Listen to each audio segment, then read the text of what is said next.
মধ্য দিয়ে বাংলাদেশে একটি কাঙ্ক্ষিত পরিবর্তনের সূচনা হয়েছে। দেশবাসী আনন্দিত যে একটি জগদ্দল পাথর, বিশ্বের ইতিহাসের সবচাইতে নিকৃষ্ট স্বৈরাচার, যাকে কেউ কেউ লেডি ফেরাউনের সাথে তুলনা করেছেন, যাকে কেউ কেউ ইতিহাসের নিকৃষ্ট স্বৈরাচার হিসাবে আখ্যায়িত করেছেন, সেই ফ্যাসিবাদের প্রবক্তা, ফ্যাসিবাদের একটা বাস্তব নমুনা শেখ হাসিনা সরকারের পতনের মধ্য দিয়ে বাংলাদেশের মানুষ আশায় বুক বাঁধছে যে দেশে একটা কাঙ্ক্ষিত পরিবর্তন হবে। কিন্তু আমরা দেখতে পাচ্ছি বিগত 53 বছর বাংলাদেশের রাজনীতি যে ধারায় চলেছে, সন্ত্রাসের রাজনীতি, টেন্ডারবাজির রাজনীতি, চাঁদাবাজির রাজনীতি এবং দুর্নীতির যে রাজনীতি, ভাঙ্গা গড়ার যে রাজনীতি, অপকৌশলের যে রাজনীতি, সেই রাজনীতিকে জিইয়ে রাখার জন্য একটি গোষ্ঠী তৎপর। আমরা শুনতে পাই, বুঝতে পারি জামায়াতে ইসলামের মতো একটি আদর্শিক আন্দোলনের অগ্রগতিতে অনেকে বড় বেজার, বড় নাখুশ। বাংলাদেশের রাজনীতিকে মনোপলি কায়দায় আমি আর মামু, আমরা শুধু খামু, আর তোমরা বাকিরা সবাই দেখে থাকো। এই যে মনোপলি রাজনীতির প্রবক্তারা, আজকে দেশের আপামর জনতা যখন জামায়াতে ইসলামের নেতৃত্বে একটি নতুন বাংলাদেশের স্বপ্ন দেখছে, তখন তলে তলে নানা ষড়যন্ত্র চলছে। আমাদের যে ছাত্র সমাজের রক্তের উপর দিয়ে নতুন বাংলাদেশ আমরা পেয়েছি, কখনো কখনো ছাত্র সমাজকে তুচ্ছ তাচ্ছিল্য করা হচ্ছে, কখনো কখনো ছাত্রদেরকে তলে তলে অফার দিয়ে, লোভ দেখিয়ে তাদেরকে তাদের আদর্শের জায়গা থেকে বিচ্যুত করার চেষ্টা করা হচ্ছে। একটা বিশেষ শ্রেণীকে ক্ষমতায় আনবার জন্য আধিপত্যবাদী শক্তি, তাদের এক্সটেনশন, তাদের দোসর আর নব্য ফাঁসিবাদের পদধ্বনি যাদের মাধ্যমে শোনা যাচ্ছে, যোগ সাজস করে বাংলাদেশের ছাত্র জনতার যে বিপ্লব, এই বিপ্লবকে হাইজ্যাক করার চেষ্টা করা হচ্ছে। এদেশের ছাত্র সমাজ এত বোকা নয়। এদেশের ছাত্র সমাজকে কেনা বেচার মাধ্যমে তাদেরকে দমন করা যাবে এটা মনে করার কোনো কারণ নাই। ছাত্ররা যদি এই ষড়যন্ত্রের শিকার হয়, তাদেরকে যেমন কঠিন বাস্তবতার মুখোমুখি হতে হবে, তেমনি বাংলাদেশের সম্ভাবনা প্রশ্নবিদ্ধ হবে। বাংলাদেশ আবার নতুন করে হুচট খাবে। ছাত্র সমাজ যদি তাদের মর্যাদা রক্ষা করতে চায়, তারা কারো তল্পিবাহক হবে না, কারো চাপে পড়ে নতি স্বীকার করে কোন যোগ সাজসের রাজনীতি তারা অবশ্যই করবেন না। ছাত্র সমাজের কাছে দেশের জনগণের চাওয়া পাওয়া, তারা যেভাবে সকল ভ্রুকুটিকে, সমস্ত লাশের স্তূপকে উপেক্ষা করে সাহসিকতার সাথে জীবন বাজি রেখে বিপ্লবকে যেভাবে তারা সফল করেছে, সেই বিপ্লবকে স্থায়ী করার জন্য তারা এদেশের জনগণের চাওয়া পাওয়াকে সবচেয়ে বেশি মূল্য দিবেন। তথাকথিত হুইসপারিংয়ের রাজনীতি, দুইটা বয় বাংলাদেশের রাজনীতিবিদদের মধ্যে ঢুকিয়ে দেওয়া হয়েছে এবং এটা দিয়ে জনগণকে কাবু করার চেষ্টা করা হয়। একটা হলো অমুক দেশের সাপোর্ট ছাড়া ক্ষমতায় যাওয়া যায় না, ক্ষমতায় টিকেও থাকা যায় না। তাহলে অমুক দেশের সাপোর্ট যদি ক্ষমতায় টিকে থাকার কারণ হয়, তাহলে আওয়ামী লীগ এখন কোথায়? তাদের চেয়ে বেশি পাঁচাটা গোলাম পৃথিবীতে আর কেউ আছে? তো তাদেরকে কেন রক্ষা করতে পারলো না? এইটা একটা ভয়, জোজোর ভয়, যে একটা বিরাট প্রতিবেশী দেশ পাশে, আর তারা যা বলবে তাই হবে। তাই যদি হতো তাহলে বাংলাদেশে কিয়ামত পর্যন্ত আওয়ামী লীগ ক্ষমতায় থাকত। সুতরাং এগুলো একটা জাস্ট জোজোর ভয় দেখানো হয়। আরেকটা ভয় হলো জামাত শিবির ভয়। ভাই, জামাত শিবির চলে আসবে। তো জামাত শিবির আসলে কি হবে? জামাত শিবির আসলে এক নম্বরে দুর্নীতি বন্ধ করবে, স্বজনপ্রীতি বন্ধ করবে, চুরি বন্ধ করবে, ডাকাতি বন্ধ করবে, ছিনতাই বন্ধ করবে, কলকারখানা গড়ে তুলবে, কর্মসংস্থানের ব্যবস্থা করবে, বেকারত্বের অবসান হবে, নারীরা মর্যাদা পাবে, শিশুরা অধিকার পাবে। এটা কি কারো কোনো অসুবিধা? বিগত 53 বছরে আমরা যে রাজনীতি করেছি, এদেশে শোষণ মুক্ত, মানুষের জীবনের জন্য সবচেয়ে বড় অভিশাপ বিষ পোড়া, সুদের বিরুদ্ধে, শোষণের বিরুদ্ধে ইসলামিক অর্থনৈতিক কনসেপ্ট দিয়ে আমরা এদেশে সুদমুক্ত অর্থনীতি, সুদমুক্তভাবে ব্যাংকিং পদ্ধতি, সুদমুক্তভাবে ব্যবসা বাণিজ্য করা যায়, তার একটা বড় দৃষ্টান্ত হলো এদেশে ইসলামী পদ্ধতির ব্যাংক, ইসলামী অর্থনৈতিক কার্যক্রমের মাধ্যমে বাংলাদেশে জামাত ইসলামী যে ভূমিকা পালন করেছে, ক্ষমতায় গিয়েও কি কেউ এটা পেরেছেন? ব্যাংক করলে নিজের পকেটস্থ ব্যাংক করেছেন, নিজের দলের জন্য করেছেন, নিজের গোষ্ঠীর জন্য করেছেন। কিন্তু জামাত ইসলামী সুদের বিরুদ্ধে ইসলাম দিয়ে অর্থনীতি চালানো যায়, শেয়ার মার্কেট চালানো যায়, ব্যাংক চালানো যায়, এটা বাংলাদেশে প্রমাণ করেছে যে দল, সেটা হচ্ছে জামাত ইসলাম। জামাত ইসলামী এই কাজ করিয়ে ভুল করলো, খারাপ করলো না ভালো করলো? এইসব ব্যাংক থেকে লোন বেশি কে নিয়েছে, জামাত ইসলামী না আওয়ামী লীগ না বিএনপি? আওয়ামী লীগ, বিএনপি, তবলিগ, হেফাজতে ইসলাম, নেজামে ইসলাম, সাধারণ মানুষ 98% ইসলামী ব্যাংকের সাথে লেনদেন করেছে দেশের আপামর জনতা। জামাত ইসলামের 2% লোক ওই ব্যাংক থেকে লোন নেয় নাই। আমরা যা করি জনগণের জন্য করি, মানুষের জন্য করি। হুদাল লিন্নাস, ইসলাম হলো সমগ্র মানবতার জন্য। আজকে জামাত ইসলামীকে ভয় দেখিয়ে দুর্নীতিবাজ, চাঁদাবাজ, টেন্ডারবাজদেরকে নিজের দলে নিতে চান। দুর্নীতিবাজ, চাঁদাবাজ, টেন্ডারবাজদেরও ভয় করার কোনো কারণ নাই। আপনাদেরকে আমরা ক্রস ফায়ারে দিব না, আপনাদেরকে আমরা ব্রাশ ফায়ারও দিব না। আপনাদেরকে ডেকে এরকম ওপেন সম্মেলন করব, আপনাদের কথা শুনব। আপনাদেরকে চাঁদাবাজ বানাইছে এদেশের লম্পট রাজনৈতিক দলেরা, আপনাদেরকে টেন্ডারবাজ বানাচ্ছে এদেশের বিপদগামী রাজনীতিবিদরা। আপনাদেরকে যদি খারাপ চরিত্র বানায়, তাহলে এদেশের বিপদগামী চরিত্রহীন রাজনীতিবিদরা বানিয়েছে। তাদের হাত থেকে যখন, খপ্পর থেকে যখন আপনারা বেরিয়ে আসবেন, আপনাদেরকে আমরা আপনাদের সাথে পরামর্শ করে টেন্ডারবাজি করে যা পাইতেন বৈধ ব্যবসা করে তার 5 গুণ বেশি পাবেন। চাঁদাবাজি করে যা খাইতেন অবৈধভাবে, আপনাদের জন্য ব্যবসা বাণিজ্যের ব্যবস্থা করে দিব, তার চেয়ে অনেক বেশি সম্মানে আপনি থাকবেন।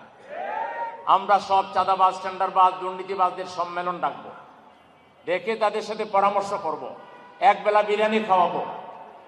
এরপরে এই সমস্ত তাদের এই পদে যাওয়ার জন্য দায়ী করব ওই সব রাজনৈতিক দলগুলোকে, এবং তাদের কাছ থেকে আমরা ঘোষণা নিব তারা ওই রাজনৈতিক দলগুলোর সাথে আর থাকবে না। যদি না থাকে, তাদের যা লাগে আমরা তাদেরকে কর্জা হাসানা দিব, জাকাত থেকে ফান্ড দিব, রাষ্ট্রের নন রিফান্ডেবল যে ফান্ড থাকে সেখান থেকে দিব। তাদেরকে আমরা ব্যাংক থেকে সহজ কিস্তিতে লোন দিব, দিয়ে তারা মার্সিডিজ গাড়ি চালাবে, সুন্দর সুন্দর বাড়ি বানাবে, ভালো ভালো বিয়ে করবে, বিদেশ যাবে, উমরা করতে যাবে, লন্ডন যাবে। যেসব ছেলেরা বিয়ে করে নাই চাঁদাবাজ, এদেরকে ভালো বিয়ের, রাজকীয় বিয়ের আয়োজন করে দেবে, এবং তারা এত স্মার্টলি থাকবে, আর তারা আল্লাহর শুকরিয়া আদায় করে উমরায় গিয়ে শুকরিয়া আদায় করবে, মসজিদে নামাজ পড়বে, চোর ডাকাত বাটপার লম্পট বাংলাদেশে একটাও থাকবে না। এদেরকে আমরা মেরে ফেলবো না তো, এদেরকে আমরা কর্মী বানাবো, এদের হাতে আমরা ইসলামের তরবারি তুলে দেব। এরা সমস্ত জাহালিয়াতের বিরুদ্ধে, অপসংস্কৃতির বিরুদ্ধে, সমস্ত কুফরির বিরুদ্ধে তারা লড়াই করবে ইনশাআল্লাহ। সুতরাং আমাদের কথা বইলা বয় দেখাইয়া আপনারা এই সব খারাপ কাজগুলো সমাজে চালু রাখবেন। আর জামাত শিবির এসে যাবে, জামাত শিবির মানুষ জামাত শিবিরকে ভালো করে চিনে ফেলছে। আগামী দিনে এইসব জারি জুরি, এইসব পুরাতন বাংলা রেকর্ড, হাসিনার যে বয়ান, যে ন্যারেটিভ, এই বাংলাদেশে এটা জনগণ আর বিশ্বাস করে না। হাসিনার ভাষায় যারা কথা বলবেন তারা হাসিনার দোষর, হাসিনার ভাষায় যারা কথা বলবেন তারা হাসিনার তাবেদার। তারা বাংলাদেশে থেকেও আপনারা সেই হাসিনাকেই আপনারা লালন করেন, এটাই প্রমাণ হবে। জামাত ইসলামের সাথে রাজনীতি করেন নাই বাংলাদেশে কোন দল? মিটিং করেন নাই কোন দল? জামাতের দোয়া, জামাতের হাদিয়া নেন নাই কোন দল? নাম বলেন। লজ্জা লাগে না? আয়নায় নিজের চেহারা দেখবেন। আমাদের জড়িতে মাল কিন্তু কম নাই, আমরা কিন্তু বোমা পাঠাইয়া দেব। সব জারিজুরি পাশ করে দিলে তলের বিড়াল কিন্তু সব বের হয়ে যাবে। এজন্য হুঁশিয়ার হয়ে কথা বলবেন, সুন্দর ভাষায় কথা বলবেন। রাজনীতি বড় চিন্তার লোকদের একটা ব্যাপার। রাজনীতি হলো নীতির রাজা। কালচার্ড মানুষ যারা, সভ্য মানুষ যারা, বব্য মানুষ যারা, ভদ্র মানুষ যারা, দূরদর্শী মানুষ যারা, মানবতাবাদী মানুষ যারা, তারা রাজনীতি করবে। যাদের সংযম থাকবে, ধৈর্য থাকবে, উদারতা থাকবে, ভালোবাসা থাকবে, যুক্তি দিয়ে, বুদ্ধি দিয়ে অন্যের আদর্শকে মোকাবেলা করতে পারে, তাদের নাম হচ্ছে রাজনীতি। রাজনীতি তো কোনো এটা কোনো ব্যবসার নাম না। আপনারা অনেকে রাজনীতিকে ব্যবসা বানাইছেন। এই রাজনীতিকে ব্যবসা বানাইছেন যারা, এরাই বাংলাদেশে দুর্নীতির বিস্তার ঘটিয়েছে। রাজনীতি করতে হলে বাপের পকেটের টাকা ব্যয় করে রাজনীতি করতে হবে। চান্দাবাজ, দুর্নীতিবাজ, দান্দাবাজ, ফটকাবাজ বাংলাদেশের মানুষ দু চোখে তাদেরকে ঘৃণা করে। এদেরকে যারা লালন করে তাদেরকে আমরা চিনি। তারা ওই তথাকথিত রাজনীতিবিদ, রাজনীতিকে যারা ব্যবসা হিসেবে গ্রহণ করেছে। সংগ্রামী ভাইরা আমার, জামাত ইসলামীর ভাইদের প্রতি আমার বক্তব্য হচ্ছে, জামাত ইসলামী হঠাৎ করে উড়ে এসে জুড়ে বসা কোনো দলের নাম নয়। জামাত ইসলামী দেশের মাটি এবং মানুষের দল। এদেশের মানুষের সবচেয়ে প্রাণ প্রিয় কাফেলার নাম হচ্ছে বাংলাদেশ জামাত ইসলামী। জামাত ইসলামীর ভাইদেরকে, জনগণকে আস্থায় আনতে হবে।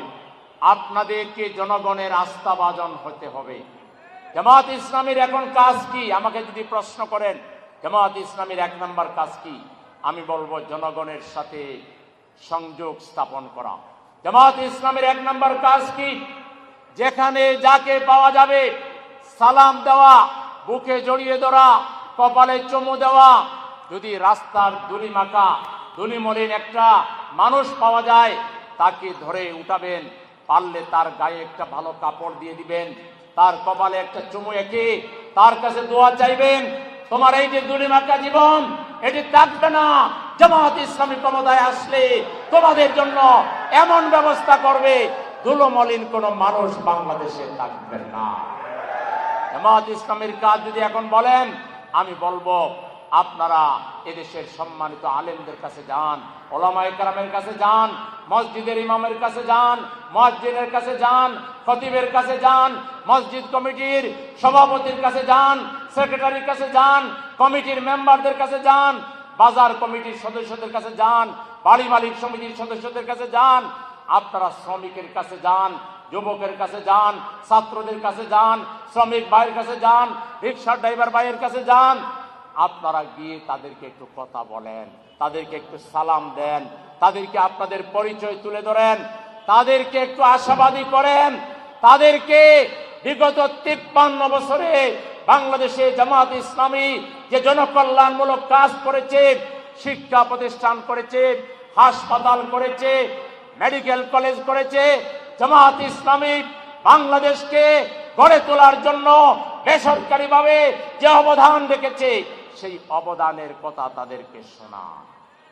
আগামী দিনে জামাত ইসলামী কি করতে চায় এটাও তাদেরকে জানান, এবং তাদের কাছে কোরআন তুলে ধরেন, হাদিস তুলে ধরেন, ইসলামী সাহিত্য তুলে ধরেন। তাদের জীবনের সুখ দুঃখের সাথে আপনারা অংশীদার হন। কোন মানুষ তার মেয়ের বিয়ে দিতে পারছে না, আপনারা দায়িত্ব নেন। কোন বিধবা বোন তার কেউ দেখার নেই, আপনারা তার দায়িত্ব গ্রহণ করুন। কোন শ্রমিক ভাই তার উপার্জিত শ্রমের পয়সা দিয়ে সংসার চালাতে পারছে না, তার জন্য কি করা যায় আপনারা তালিকা করেন, তার জন্য ব্যবস্থা গ্রহণ করেন।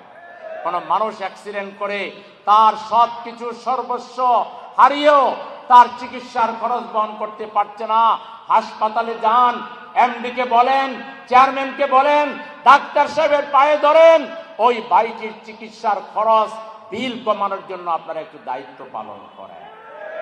আপনারা বসে থাকবেন না। আপনারা বসে থাকলে ওই ষড়যন্ত্রকারীরা জাতিকে দ্বিধা বিভক্ত করে ফেলবে, জাতিকে বিভ্রান্ত করে ফেলবে। তারা আবারও এদেশে ফ্যাসিবাদ কায়েমের জন্য চক্রান্ত শুরু করে দিয়েছে।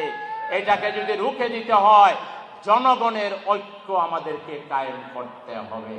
সেজন্য জামাত ইসলামীর ভাইরা, আপনারা অতীতে যা কাজ করেছেন, অতীতে কাজ করতে গিয়েও আপনারা থমকে দাঁড়িয়েছেন। ফ্যাসিবাদী শক্তি আপনাদের পথ চলাকে রুদ্ধ করেছিল, আপনাদেরকে কাজ করতে দেয় নাই। এখন তো আপনাদের সামনে কাজ করার একটা সুযোগ তো আছে। সেই সুযোগকে কাজে লাগিয়ে বেশি বেশি করে মানুষের সাথে মিশে গিয়ে তাদের কাছে জামাত ইসলামীর দাওয়াত তুলে ধরার জন্য, তাদেরকে সহযোগী বানাবার জন্য যে ভূমিকা পালন করা দরকার, সাহসিকতার সাথে, ইমানদারিতার সাথে, আন্তরিকতার সাথে, একাগ্রতার সাথে জনগণের কাছে পৌঁছে তাদের কাছে জামাতের বক্তব্য তুলে ধরার জন্য যে হিম্মত দরকার, যে জ্ঞান দরকার, যে চারিত্রিক দৃঢ়তা দরকার, যে চারিত্রিক মাধুর্যতা দরকার, যে হাসি মুখে মানুষের সাথে মেশা দরকার, এর জন্য যে শ্রম দরকার, এর জন্য যে ত্যাগ দরকার, এর জন্য যে কষ্ট করা দরকার, গাম জড়ানো দরকার, এটা করতে কি আপনারা রাজি আছেন? কে কে রাজি আছেন? দেখি কে কে রাজি আছেন। আপনারা জনগণের কাছে যাবেন এবং জনগণকে এদেশে আল্লাহর আইনের, আল্লাহর যে বিধান রয়েছে সেই বিধানের ভিত্তিতে এদেশের শিক্ষা ব্যবস্থা চলবে, স্বাস্থ্য ব্যবস্থা চলবে, সংস্কৃতি চলবে, রাজনীতি চলবে, পার্লামেন্ট চলবে, বিচার বিভাগ চলবে। আজকে যদি আল্লাহর আইনে বিচার বিভাগ চলতো, এটিএম আজহারুল ইসলাম কি এখনো জেলে থাকতো? মানবিক কজে ওই দিনই যেদিন দেশ স্বাধীন হলো, ওই দিন অথবা তার পরের দিন বিশেষ অর্ডারে এটিএম আজহারুল ইসলাম বাংলাদেশের রাজনীতির এক নক্ষত্রের নাম। এই রাজধানীকে গড়ে তোলার জন্য, বাংলাদেশের মানুষের মুক্তির জন্য তার যে সংগ্রাম, তার যে অবদান, এটা কি আমরা বলতে পারবো?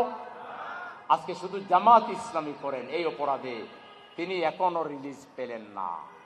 আমরা আজকের এই সমাবেশ থেকে দাবি জানাচ্ছি, আগামী এক সপ্তাহের ভিতরে এটিএম আজহারুল ইসলামের মুক্তি না দিলে মুক্তি আদায় করার জন্য কি করা লাগে সেটাই আমরা শুরু করব।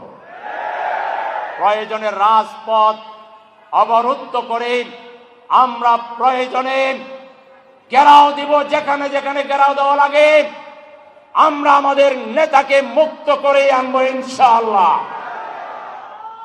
আজকে বড় অবাক লাগে, পতিত স্বৈরাচার বুঝতে পেরেছে রাজনীতির অঙ্গনে জামাত ইসলামীর ভূমিকা কি। সেজন্য আন্দোলন করলো ছাত্ররা, আন্দোলন করলো এদেশের আবাল বৃদ্ধ বনিতা। হ্যাঁ, আমরাও সেই আন্দোলনের অন্যতম স্টেক হোল্ডার, কিন্তু নিষিদ্ধ করলো শুধু জামাত ইসলামীকে, ছাত্র শিবিরকে জামাত ইসলামীকে রাজাকার বলার এক সপ্তাহের মধ্যে আন্দোলনের পারদ আকাশচুম্বী হয়েছিল। আর জামাত ইসলামীকে নিষিদ্ধ করার 72 ঘন্টার মধ্যে 14 গোষ্ঠী সুদ্ধা বাংলাদেশ ছাড়তে বাধ্য হয়েছিল হাসিনা। জামাত ইসলামীর সাথে আল্লাহর রহমত আছে। যারা ষড়যন্ত্র করেন আল্লাহরে একটু ডরায়েন। আমরা কোন দল বা কোন নেতার আদর্শ প্রতিষ্ঠার জন্য কাজ করি না। আমরা ওই আল্লাহর কথা অনুযায়ী ওয়ালতাকুম মিনকুম উম্মাতুন ইয়াদউনা ইলাল খায়র ইয়া'মুরুনা বিল মা'রুফ ওয়া ইয়ানহাউনা আনিল মুনকার উলাইকা হুমুল মুফলিহুন। আমরা সেই আল্লাহর আদেশ পালন করি। আমাদের সাথে ষড়যন্ত্র, আমরা যদি আল্লাহর জন্য কাজ করে থাকি, আমাদের বিরুদ্ধে ষড়যন্ত্র করলে আপনাদের বিরুদ্ধে আল্লাহ ষড়যন্ত্র করবেন। অমাকারু অমাকারাল্লাহ আল্লাহু খায়রুল মাকিরিন। যদি মুসলমান হয়েও আল্লাহকে না ডরান, যদি মুসলমান হয়েও আল্লাহর আইনকে সম্মান না করে মানুষের তৈরি করা আইনের জন্য কাজ করেন, মুসলমান জেনে রাখেন আল্লাহ পরিষ্কার বলেছেন, আমাই ইয়াবতাগি গায়রাল ইসলামি দীনান ফালান ইউকবালা মিনহু ওয়া হুয়া ফিল আখিরাতি মিনাল খাসিরিন। আপনি বলবেন মুসলমান, আপনি বলবেন লা ইলাহা ইল্লাল্লাহ, আর ইশতেহার তৈরি করবেন, সেকুলার ইশতেহার, ধর্মনিরপেক্ষ মতবাদের ইশতেহার তৈরি করবেন। একবারও বলবেন না আপনারা ক্ষমতায় গেলে ইসলামী শিক্ষা ব্যবস্থা চালু করবেন, ইসলামী অর্থনীতি চালু করবেন, আপনারা ক্ষমতায় গেলে বিচার বিভাগে আল্লাহর আইনের প্রতিষ্ঠা হবে, এগুলো না বলে মুসলমানের দেশের মুসলমানদের ভোট আপনারা পাবেন। ভালো করে লেপ কাটা গায়ে দিয়ে ঘুমান। এইবার বাংলার জনগণ এই ওয়াদা চালা, যারাই ক্ষমতায় যাবেন শিক্ষা ব্যবস্থা থেকে যৌনতা, পৌত্তলিকতা, মুশরিকতাকে পরিহার করা এবং ইসলামী মূল্যবোধের ভিত্তিতে শিক্ষা ব্যবস্থা তৈরি করার ঘোষণা দেওয়া ছাড়া আপনারা ভোটের নাগাল পাবেন না। সুদমুক্ত অর্থনীতি প্রতিষ্ঠা করে জনগণের মাঝে ব্যাপক ভিত্তিক মানুষ যাতে তার মেয়ের বিয়ের সময়, বছরের শুরুতে ছাত্র ভর্তি করানোর সময়, কিংবা বড় কোনো অসুখ বিসুখ হলে, কিংবা দুর্ঘটনার শিকার হলে তার যখন একটু অর্থ কড়ি লাগে, ঋণ লাগে, এই ঋণ বিনা সুদে জনগণকে দিতে হবে। এই ধরনের কাঙ্ক্ষিত ব্যবস্থা ছাড়া, ওয়াদা ছাড়া গতানুগতিক আমরা এন করেঙ্গা তেন করেঙ্গা এইসব কথা বইলা জনগণের ভোট আর পাওয়া যাবে না। এজন্য আমরা জামাত ইসলামের, আমরা এই দেশে আল্লাহ যে দিন আমাদের জন্য জীবন বিধান হিসেবে পাঠিয়েছেন, সেই দিনের ভিত্তিতে আমরা বিগত 53 বছর লোক তৈরি করেছি। আমাদের তৈরি করা লোকদের মধ্যে 2 জন 3টা মন্ত্রণালয়ের দায়িত্ব পালন করেছিলেন, সমাজ কল্যাণ মন্ত্রণালয়, কৃষি মন্ত্রণালয় এবং শিল্প মন্ত্রণালয়। আমাদের বহু বন্ধু আছেন এই দেশে যারা আমাদের পাঞ্জাবির ভিতরেও মাইক্রোস্কোপ লাগাইয়া দেখেন কোনো দাগ দুগ আছে কিনা। কিন্তু আমাদের 2 মন্ত্রী 3টা মন্ত্রণালয়ের দায়িত্ব পালন করেছেন। কোন বাপের বেটার সাধ্য হয় নাই এই কথা বলার যে তারা 2 টাকার দুর্নীতি করেছে। এটাই আমাদের আন্দোলনের সফলতা। সুতরাং এই 60টা মন্ত্রী যখন নিজামী সাহেবের মতো হবে, মুজাহিদ সাহেবের মতো হবে, এবং সেই 60টা মন্ত্রী হওয়ার মতো লোক আমাদের সামনে রেডি আছে ইনশাআল্লাহ। আগামী দিনে জননেতা ডাক্তার শফিকুর রহমান সাহেবের নেতৃত্বে এই পার্লামেন্টে আমরা এদেশের আলেম ওলামা এবং সমস্ত রাজনৈতিক দল থেকে বাছাই করা লোক নিয়ে 300 এমপি বানাতে হবে, যার একজনও সেকুলার পন্থী হবে না। সেকুলার মুক্ত, নাস্তিক মুক্ত, আল্লাহওয়ালা মানুষদের 300 এমপির পার্লামেন্ট যদি হয়, আর পার্লামেন্টে যদি আল্লাহর আইনের পক্ষে আওয়াজ উঠে, তাহলে সেই আইন পাস হয়ে যাবে, ঠিক কিনা? আমরা সেই ধরনের একটা পার্লামেন্ট চাই। এজন্য দেশের জনগণ, আপনারা যখন ভোট দিবেন, আপনারা নামাজে আল্লাহর বিধান মানেন, রোজার ক্ষেত্রে আল্লাহর বিধান মানেন, হজের ক্ষেত্রে আল্লাহর বিধান মানেন, জাকাতের ক্ষেত্রে আল্লাহর বিধান মানেন, একইভাবে অর্থনীতিতে আল্লাহর বিধান মানার সিদ্ধান্ত নিতে হবে। একইভাবে আপনাদেরকে সিদ্ধান্ত নিতে হবে, আপনাদের নেতা এমন লোকদেরকে বানাতে হবে যারা দায়িত্ব পেয়ে জনগণের উপরে জুলুম করবে না, জনগণের অধিকার হরণ করবে না, এই ব্যাপারেও আল্লাহর নির্দেশ আছে, ইন্নাল্লাহা ইয়া'মুরুকুম আন তুআদ্দুল আমানাতি ইলা আহলিহা ওয়া ইযা হাকামতুম বাইনান নাসি আন তাহকুমু বিল আদল। আপনারা যে নির্বাচক মণ্ডলী, জনগণ, আপনাদের দায়িত্ব হলো আপনাদের আমানত, ভোটের আমানত যখন প্রয়োগ করবেন তখন আপনি তাকওয়াবান লোককে, আল্লাহওয়ালা লোককে, পরহেজগার লোককে, দুর্নীতিমুক্ত লোককে আপনার রায় দিয়ে আপনার আমানতদারিতার হক আপনি আদায় করবেন। এই কথাটা জনগণকে, জামাত ইসলামের ভাইদেরকে বোঝাইতে হবে। আপনারা জনগণের কাছে গিয়ে কোরআনের এই আয়াত তুলে ধরে জনগণকে আপনারা উদ্বুদ্ধ করবেন। যারা চাঁদাবাজি করে কিংবা চাঁদাবাজিকে প্রশ্রয় দেয়, যারা টেন্ডারবাজি করে কিংবা টেন্ডারবাজিকে প্রশ্রয় দেয়, যারা দুর্নীতি করে কিংবা দুর্নীতিবাজ মানুষকে প্রশ্রয় দেয়, এদেরকে যেন এদেশের জনগণ ভোটে না বলে দেয়। আমরা প্রচলিত রাজনীতিকে না বলে দিতে চাই। রাজি আছেন? রাজি আছেন? আমরা সবাই প্রচলিত রাজনীতিকে না বললাম না। আমরা এখন পজিটিভ দ্বারার রাজনীতি চাই, আমরা কল্যাণমূলক রাজনীতি চাই। আমরা যে রাজনীতিতে শুধু রাজনীতির কারণে একজন আরেকজনকে ছুরি ধরবে না, একজন আরেকজনের বুকে গুলি চালাবে না, আমরা এমন ভালোবাসায় পরিপূর্ণ একটা প্রীতিপূর্ণ বাংলাদেশ আমরা চাই। যেসব রাজনৈতিক দলে পদ পাওয়ার জন্য একজন আরেকজনকে মারে, একজন আরেকজনের উপরে শোষণ করে, জুলুম করে, সেই দলগুলো কোনোদিন জাতির নেতৃত্ব দিতে পারে না। সুতরাং সংগ্রামী ভাইরা আমার, আসুন, আজানের সময় হয়ে গিয়েছে। শুধু বক্তৃতা দিলে হবে না, আর বক্তৃতা শুনলে হবে না। বক্তব্যকে আমাদেরকে আমল করে এখন থেকে জ্ঞানের রাজ্যে, আমলের রাজ্যে, চরিত্রের রাজ্যে শ্রেষ্ঠত্ব অর্জন করে, মানুষকে ভালোবেসে, মানুষের কল্যাণ করে, জনগণের মন জয় করে আগামী দিনে এই বাংলাদেশে একটি কল্যাণ রাষ্ট্র প্রতিষ্ঠায় আমরা সকলে ঐক্যবদ্ধভাবে কাজ করব। মহান মাবুদ আমাদের সকলকে সেই তৌফিক দান করুন। আপনাদের সবাইকে আমার পক্ষ থেকে আন্তরিক শুভেচ্ছা।